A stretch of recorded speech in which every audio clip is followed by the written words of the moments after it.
가토로의 피터송 AP입니다. 2018년 6월 26일 미국 증시 시황을 시작하겠습니다. 전일 뉴욕 증시가 무역 전쟁 공포에 급락을 했습니다. 도널드 트럼프 대통령이 지난 주말 다른 국가들의 무역 장벽과 관세 부과를 강력히 비판하는 등 무역 갈등 우려가 다시 고조되면서 3대 주요 지수는 1에서 2% 추락을 기록했습니다. 다우존스 산업평균지수는 전일 대비 328.09포인트 약 1.3% 하락한 24,252.80포인트로 거래를 마쳤습니다. 다우지수는 주요 기술적 지지선인 200일 이동평균선 아래로 떨어졌습니다. 2016년 6월 이후 처음 있는 일입니다. 장기적으로 하락 추세를 보일 수도 있다는 신호를 보여주고 있습니다. S&P 500 지수는 전일 대비 37.81포인트 약 1.4% 하락한 2717.07포인트로 장을 마쳤습니다. 이는 지난 4월 6일 이후 일간 최대 하락폭을 기록했습니다. 기술주 중심인 나스닥 종합지수는 160.81포인트 약 2.1% 떨어진 7532.01포인트로 마감했습니다. 미중 간 무역 갈등이 다시 고조되면서 투자 심리를 현재 짓누르고 있습니다.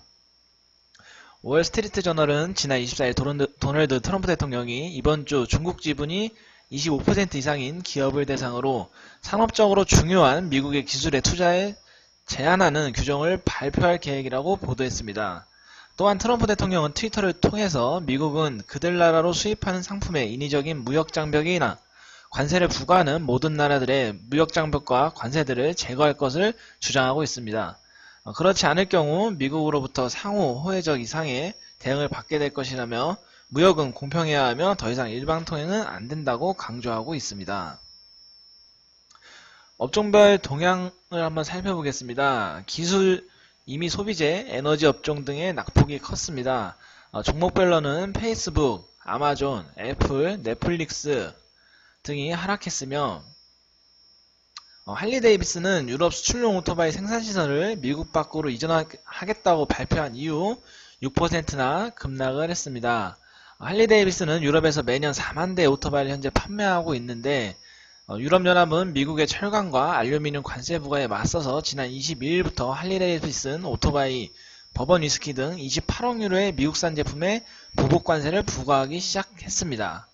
또한 무역전쟁 시 피해가 우려되는 대표 수출업체인 보잉, 캐터필러, GM 등이 큰 폭으로 하락했습니다. 또한 마이크로 테크놀로지와 엔비디, 인텔 등 반도체 업체들의 낙폭도 커지고 있는 추세입니다. 뉴욕 상업거래소에서 8월분 서부 텍사스산 원유는 전일 대비 배럴당 50센트 약 0.7% 하락한 68.08달러로 거래를 마쳤습니다. 런던 선물거래소에서 8월분 북해산 브렌트유는 전일 대비 배럴당 82센트 약 1.1% 떨어진 74.74달러로 마감했습니다. 오페크과 러시아 비오페크 산유국들이 지난주 오스트리아 빈에서 열린 회의에서 오는 7월부터 원유 생산량을 일 100만 배럴 확대하기로 결정한 것이 유가 하락 요인으로 작용했었습니다. 어제의 경우는 예상보다 증산의 규모가 작게 발표돼서 유가가 상승하는 모습을 보여줬었는데 오늘은 이렇게 하락하는 모습을 다시 보여주고 있습니다. 오펙과 그 비오펙 산유국들은 지난해 1월부터 원유 생산량을 일 180배럴 감소하는 감산 합의를 이행해 왔습니다. 하지만 이란과 베네수엘라로 인한 글로벌 공급 차질을 우려하여 이번에 증산을 결정하게 되었습니다.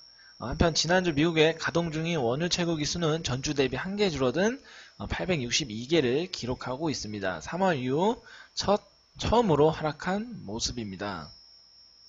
어제 미국장이 계속 하락하다가 마지막에 살짝 반등을 하는 모습을 보여주었습니다.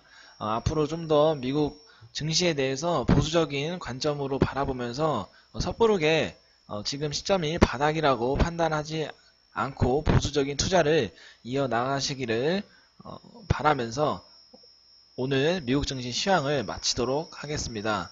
가토로의 송광섭 AP입니다. 감사합니다.